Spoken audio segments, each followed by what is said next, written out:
Jei, labas, tai čia šiandien bus penktadieninis trumpas update'as apie mano didžiausią medinį bairį, kur aš bandau atbėgti maratoną su medinėmis klumpėmis. Pirmiausia, labai ačiū, kas sekat, kas dalinatės. Komentarai tokie kaip šis mane įkvėpė nesustoti. Ir dabar labai svarbų dalyką noriu pasakyti, kad kai paskelbiau šitą idėją, aš iš tikrųjų nežinojau, ar yra įmanoma iš vis atbėgti maratoną su klumpėmis ir nesusižeidus. Dėl to šiandien nusprendžiau užsiregistruoti pas kineziterapeutą konsultacijai, kad jisai įvertintų mano klumpės, įvertintų mano pasiruošimą ir pasakytų, ir iš viso yra įmanoma tai padaryti. Labai ačiū, kad pakonsultuoti sutiko bėgimo pasaulyje gerai žinomas Jonas Žakaitis, kuris yra ne tik Lietuvos triatlono rinktinės treneris, bėgikas, bėgimo treneris, turi savo podcastą, savo bėgimo klubą. Aš jį pasirinkau dar ir dėl to, kad jisai ilgą laiką dirbo meno lauke, buvo meno kuratoriumi ir tik vėliau nėrėsi visą galvą į bėgimą ir ten tapo profesionalu. Ir supratau, kad toks žmogus galės adekvačiai įvertinti mano idėją ir pasakyti, ar iš viso tai yra įmanoma. Mes esam pas Joną, tai ačiū labai, kad sutikai. Tai pradžiai aš kaip ir rašiau, dar truputėlį papasakosiu, dėl ko sugalvojau šitą dalyką su tom klumpėm. Jo, man labai įdomu, aš irgi norėčiau išgirsti, čia turbūt esminis klausimas, kodėl. Jo.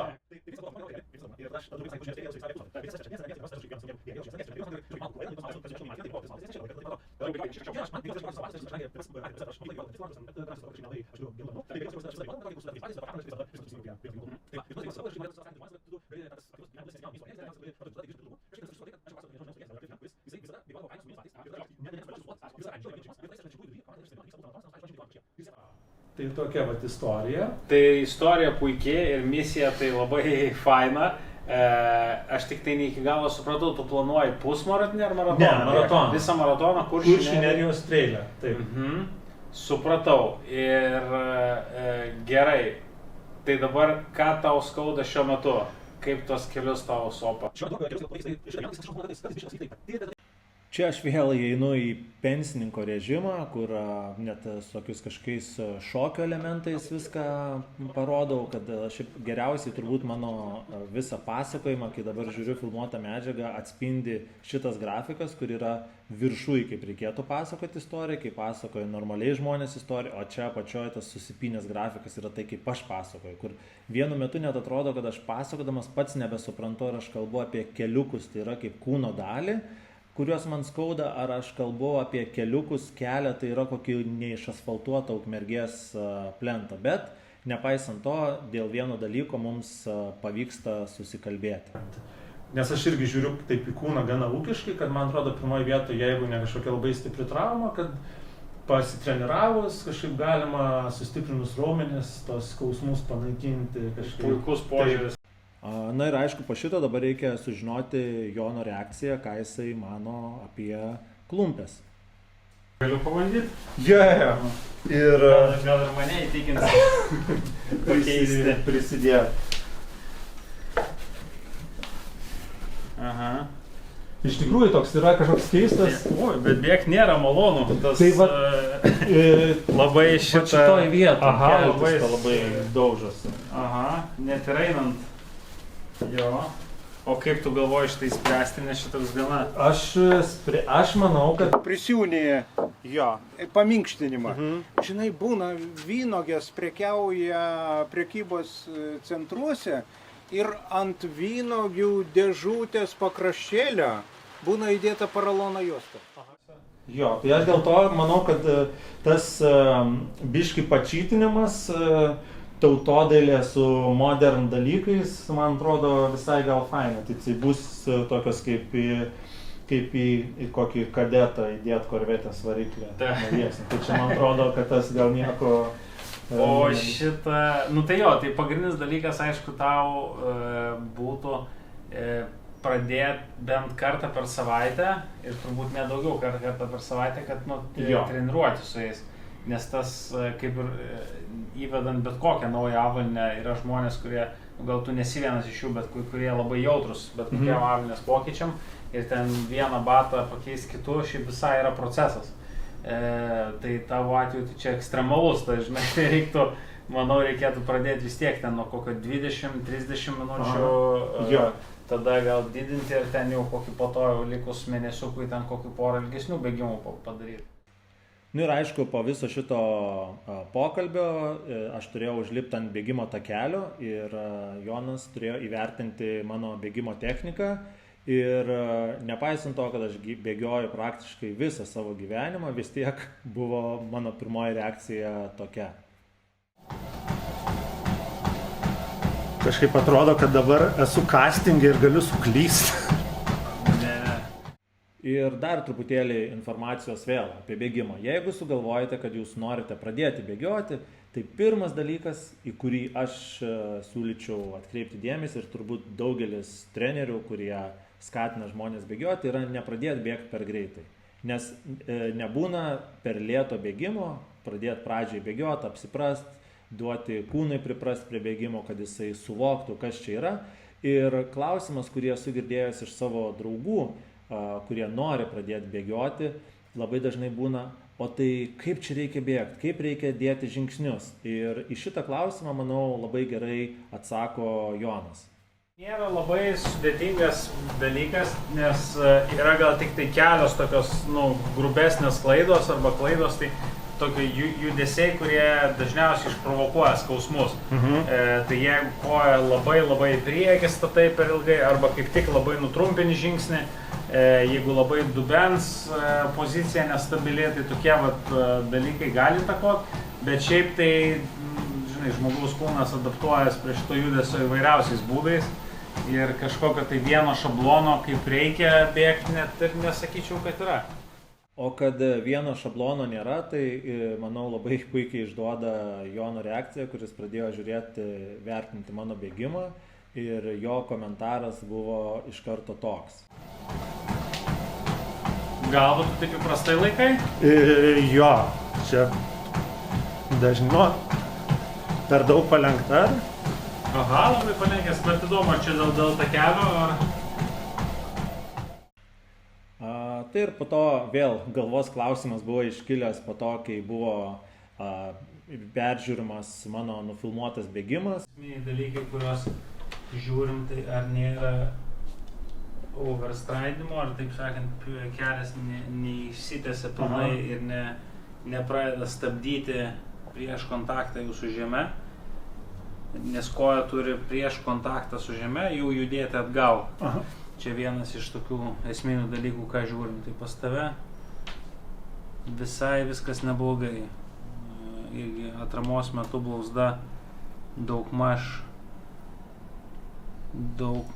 yra vertikali, tai nors ir atsiremi kulnu, kas savaime nieko blogo, viskas čia su to gerai. Tai šitoj pusėj neblogai, bet kas matosi, tai labai didelis pasvirimas tavo į priekį ir ta galvos padėtis. Tai tokia visas tas pasvirimas, jis vis tiek labai daug svorio permeta taip sakant, į priekį. Tai viena vertus ir keliam yra papildoma įtampa, bet ir nugarai taip pat. Tai įdomu, kodėl kūnas susistygavo į tokią poziciją, reikės pasižiūrėti, nes šitoks gana neįprastas. Nieko nėra, ta prasme, neįsigaščia, nieko nėra blogo, čia tiesiog tavo laikysena tokia. Šiaip labai juokinga, nes esu panašių komentarų gavęs po savo stand-up pasirodymų. Čia žinok, nėra nieko blogo, čia tavo humoras toks, bet čia toksai humoriukas. Bet žodžiu, tikiuosi iš viso šito supratot, kad net ir ant bėgimo kiekvienas žmogus turi savo bėgimo būdus ir kuo tu daugiau bėgioji, to jis kažkaip atrandi.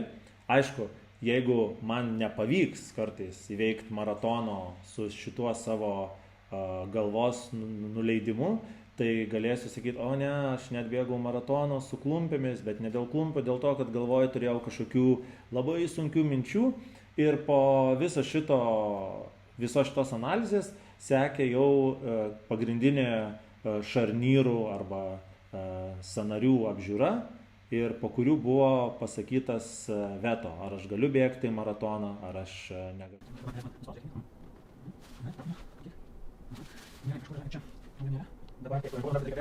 Na, apžiūra tai vyksta taip, kad tiesiog yra tikrinamas raumenų pajėgumas, sąnarių judėjimas. Čia šito dalyko aš jau negaliu plačiau komentuoti, nes tai turėtų vis tiek daryti jau specialistai ir aš savo sužinojau problemas, kurias man reikia išspręsti, norint atbėgti tą maratoną su klumpėmis. Taip pat parodė Jonas pratimus, kuriuos turėčiau daryti. Ir vienas įdomus dalykas, kurio noriu pasidalinti su jumis, kurį aš suvokiau. Dar įdomus dalykas, ką noris gal užfiksuoti arba pasakyti žmonėm, kurie nežino, kad pavyzdžiui man skauda kelią, bet problema gali būti, nežinau, sprandė. Turbūt. Čia ir tas, man atrodo, labai įdomu, kad kaip tada žmonėm galbūt kartais į tą problemą spręs, nes tada atrodo, kad tu gali tiesiog eiti ir tenais tau prasidėti paranoja, kad man skauda kelią, viskas man su keliais blogai, čia reikės kelius operuoti. Jo, tai čia, kaip mes žiūrim dažniausiai, bet kas su sporto kineziterapija dirba ir tų kelių nemažai pro rankas praslysta, tai visą laiką tokius užduodi savo kliniškai tokius paprastus klausimus, galvoji, ar tas kelias yra pažeistas ir tai yra su keliu, pačiu keliu jau jo struktūrom kažkas negerai. Ar tai yra kelias, kuris tiesiog yra perkrautas, kas yra vat, būtent tavo atveju. Tai yra nespecifinis skausmas, kelio nėra nei jokie ten raiščiai nutrauktiniai, nei meniskai, dar kažkas, jis tiesiog yra nepatenkintas judesio kiekio arba kokybė. Arba dažnai būna ir abiem. Tai vienas dalykas, jeigu tas krūvis yra per daug padidinamas ir per staigiai ir per intensyviai, tai keliai viena iš tų pirmųjų vietų, kurios pradeda skūstis.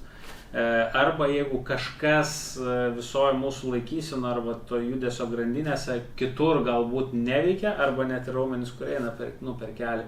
Jeigu jie yra tam raumenų disbalanse, tai irgi kelias pradeda skūstis. Ir dažniausiai tas nespecifinis skausmas ir būna toks kaip tavo, kai žmonės sako, kažkas čia taip neaiškiai, va taip, tai čia, tai va pabėgu, pasėdžiu ilgiau ten, va toksai, tai čia iš karto yra tas mandra versija pavadinimo yra patelofemoralinis skausmas arba patelofemoralinio skausmo sindromas.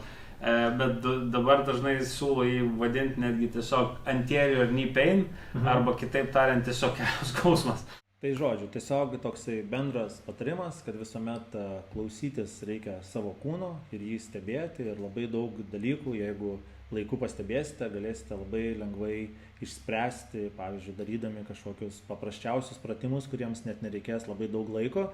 Ir dabar pats esminis dalykas, ką Jonas atsakė į mano klausimą, tai ar aš galiu ruoštis maratonui su klumpėmis. Nėra jokių, atlikus šitą tokią bendrą fizinę apžiūrą, nėra kažkokių tikrai didelių ydų ar problemų, nei tavo laikysnui, nei judesiuose, tikrai esi sveikas, stiprus, gali bėgioti, tik tai, kad vis tiek yra daug.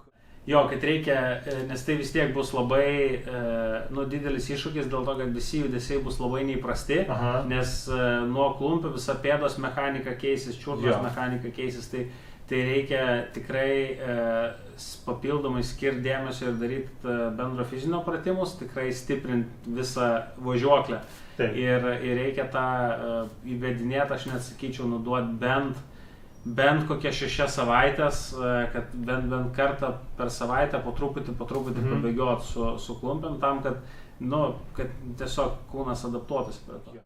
Tai va, kelio atgal nebėra, maratoną bėgti teks ir vadinasi jį galiu atbėgti, nes net suteikia šansų. Dar kartą ačiū Jonui, kad sutiko pakonsultuoti, kad pakonsultavo, nuorodas į jo veiklą palieku aprašyme.